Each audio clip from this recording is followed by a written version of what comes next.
3 years. That is how long my friend's granddaughter shared her life with the same man. They weren't just dating, they were building a world. They met in the hopeful, caffeinated halls of college. They navigated the transition into adulthood together. They talked about the architecture of a future, where they would live, the names of children they hadn't had yet, the quiet shape of a life together. And then, on a Tuesday evening, the world ended. Not with a bang, not with a scream, but with a thumb press. She opened her phone to share a mundane thought and found herself staring at a digital void. No argument had preceded it. No gradual cooling of affections. No, we need to talk. Just silence. She was blocked. On every app, every platform, every digital artery that connected her soul to his. He didn't break up with her. He erased her. When she sat in her grandmother's living room and tried to explain what had happened, the room went quiet. It was a heavy, suffocating silence. It wasn't that the grandmother didn't care. Her heart was breaking. It was that she had no vocabulary for this. In her world, if you wanted to leave someone, you had to physically walk away. You had to endure the look in their eyes. You had to explain yourself to the neighbors. The grandmother sat there, gripped by the chilling realization that she was looking at a world where a human being, 3 years of memories, promises, and shared breath, could simply be deleted like a spam email. We are constantly told that modern dating is broken. We hear the same tired critiques from pundits and frustrated onlookers. They say this generation is weak, too sensitive, too selfish. They say young people are commitment phobic, as if they've all caught the same psychological virus. But those explanations have always felt hollow to me. They blame the players while ignoring the game.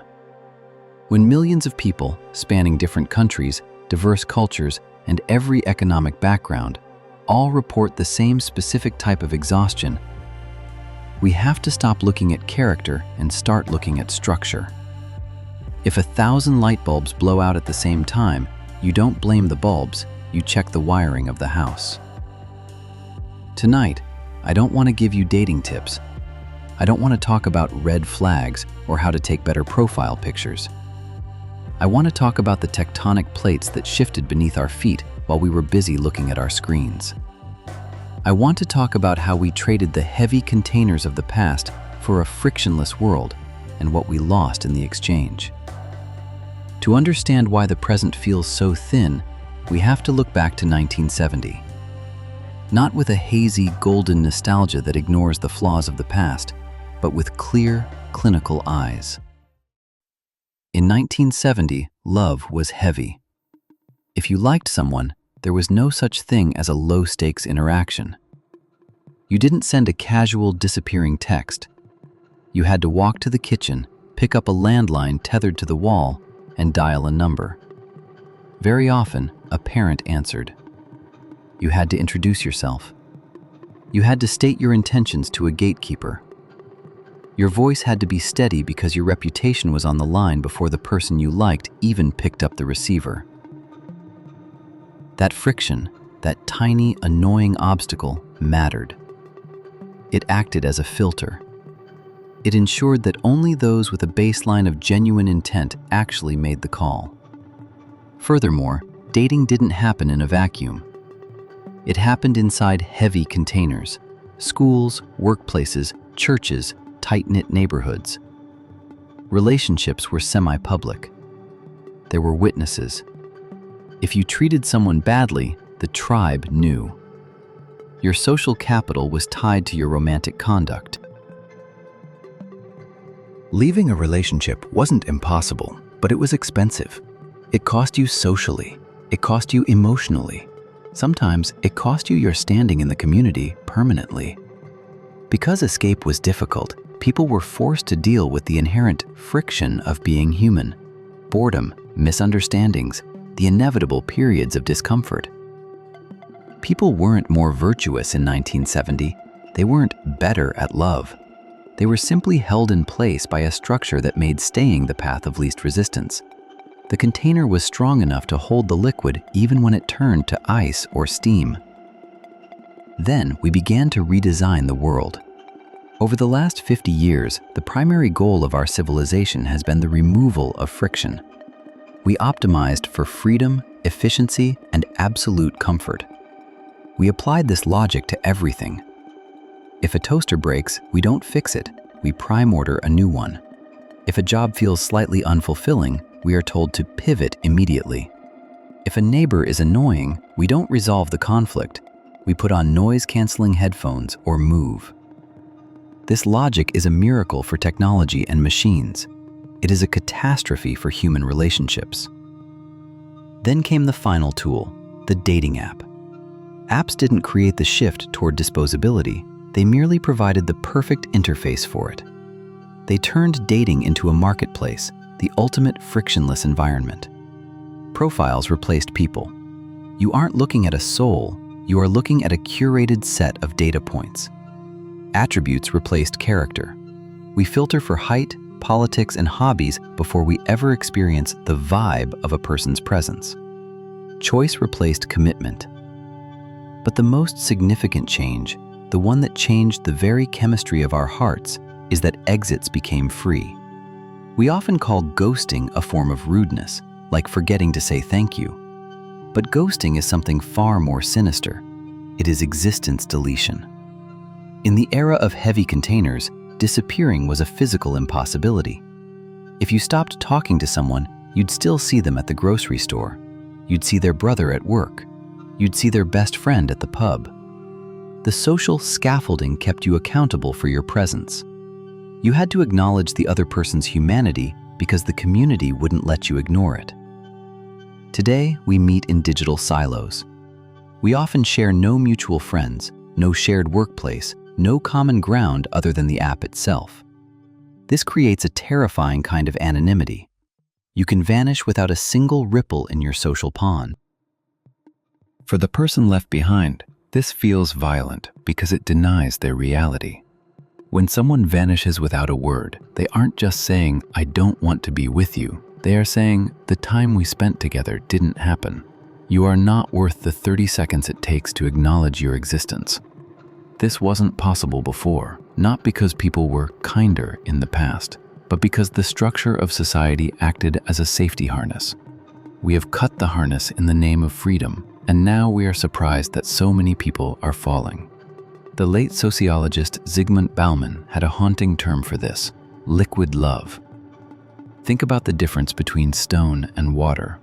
Love used to be like stone. It was heavy and hard to move. It took effort to carve it into something beautiful. If the relationship faced a crisis, the stone might crack, but the pieces stayed where they were. It was stable. You could build a foundation on it. Modern love has become like water. It is liquid. It flows effortlessly. It changes shape to fit whatever container, or lack thereof, you provide. It's exciting, it's refreshing, and it feels like total freedom. But there is a fundamental problem with water. No matter how much of it you have, you cannot build a home on it. You can only float or tread water until you grow tired. Nothing is wrong with the water. The problem is that we were promised the freedom of the ocean, but we weren't told how lonely it feels to never touch land. The great lie of the modern era is that more choice equals more happiness. Dating apps dangle a carrot of infinite possibility. In a city of millions, there is always someone else.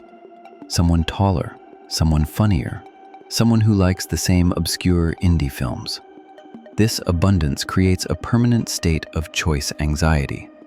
From a purely economic perspective, deep commitment now looks like a bad investment. Why would you invest years of emotional labor into one imperfect, frustrating human being when the market promises you an endless roster of perfect alternatives just one swipe away? But markets are built on replaceability. And here is the psychological trap. When you view everyone else as replaceable, you inadvertently realize that you are replaceable too. In a world of infinite choice, no one ever feels truly chosen. They only feel sampled. When older people look at the young, they see situationships, a lack of labels, and an apparent coldness. They see people who seem to treat love like a casual hobby. But the young aren't being cruel. They are adapting. They avoid labels because labels create expectations. They avoid expectations because expectations lead to hope. And in a system designed for easy exits, hope is an expensive, high-risk commodity. Modern love is no longer a heavy stone container. It is a thin sheet of glass. Younger people aren't cowards. They are simply holding something incredibly fragile.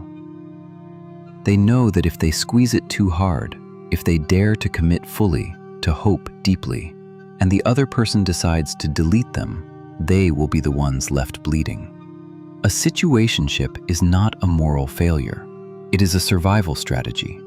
It is the act of keeping one foot out the door because you know the other person already has their hand on the handle. We are freer than any generation in human history. We can meet anyone, leave anyone, and reinvent ourselves at the touch of a button. That freedom is a victory. It has saved people from abusive marriages and suffocating traditions. We should never go back to the heavy containers of 1970 if it means losing our autonomy. But we must be honest about the price of that victory. Easy exits create fragile bonds. Absolute comfort weakens our ability to connect. We gained our autonomy, but in the process, did we quietly surrender the difficult, messy, imperfect, and irreplaceable comfort of growing old with someone who cannot simply delete us? In a world optimized for leaving, do we still have the muscles required to stay? Because a society without friction, a society where everything is liquid and everyone is replaceable, may one day wake up and discover that while it has the freedom to go anywhere, it has lost its only place to return to. The question for us tonight isn't how to fix our profiles. It's how to build new containers. Not ones that trap us, but ones that hold us, heavy enough to survive the storm and solid enough to finally call home.